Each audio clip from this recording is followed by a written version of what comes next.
when it comes to what some people call overdevelopment. There was an SB10 issue that people talk about. And I think that with SB10, I think it's the right idea, but the wrong approach. Well, here, can you tee that up and explain to everybody what SB10 is? So SB10 is basically where you can go into single family resident neighborhoods and, depending on the size of your lot, you can in essence tear down that single family home and put up to like 9 units. And so what that does, though, it can change the character of the neighborhood and change for example, many neighborhoods, there's just not enough parking. Right. And that's the biggest issue. So even in my neighborhood where I live, if they were to do that, we already have a lot of parking issues. If you go to places like North Park, Normal Heights is even getting that way.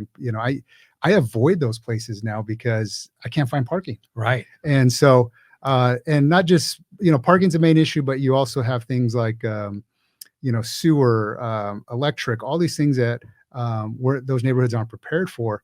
But, and it's just going to be a different, neighborhood where people wanted to be able to raise their kids there. They can buy a single family resident. Their kids can play in a cul-de-sac without a bunch of cars coming by.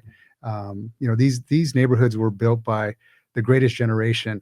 And, and I think we need to respect that. And, a lot of what's going on too is that the city council isn't really listening to planning groups.